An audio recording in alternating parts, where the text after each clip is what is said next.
welcome and thank you for tuning in. Liverpool Football Club suffered its worst defeat in the Jurgen Klopp era, suffering a 7-2 humiliation against Aston Villa on the road. It was just a day to forget for Liverpool. They did not show up and bring the intensity, organization, or focus that we're used to seeing at Liverpool Football Club these days.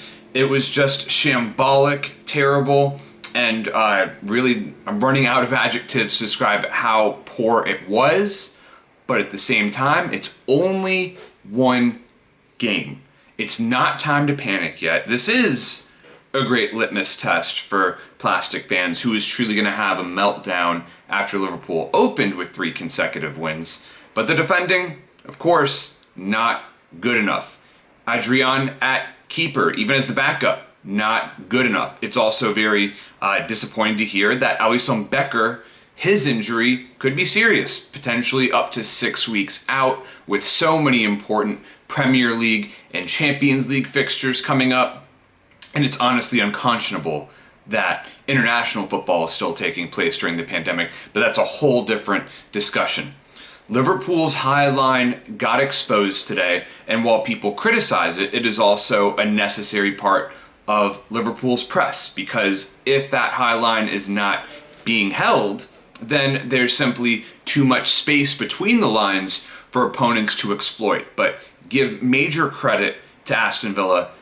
They had a game plan, they executed it, and they outplayed Liverpool. However, I would be remiss if I did not point out 2 horrible decisions from match-fixing Martin Atkinson. Mo Salah was clearly taken down for a penalty in the first half, and Aston Villa's 4th goal should not have counted. That was clearly offsides. How did VAR not get that right? I'll tell you how. Because match-fixing Martin hates Liverpool, and I'm sure he is delighted with this result.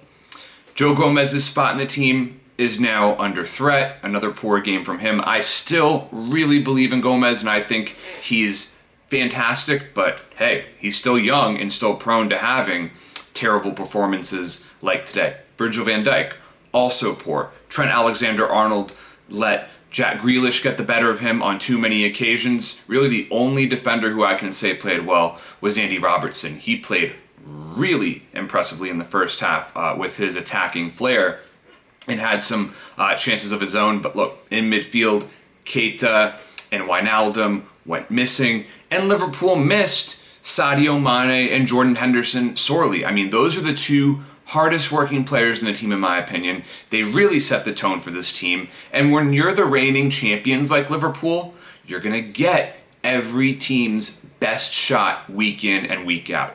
I would be surprised if Aston Villa delivered a better performance than they had today for the rest of the entire season, because while Villa played exceptionally beautiful out there, they're not a good team. They just narrowly avoided relegation. This is not the type of team Liverpool should lose to, much less get blown out by. But it's hard to explain how Liverpool could lose so badly. I think even Jurgen Klopp looked like he was in shock during this match. The only bright spot, of course, was Mo Salah scoring a brace. That was nice to see. Of course, he will fancy the Golden Boot race this season. But all in all, a real performance to forget.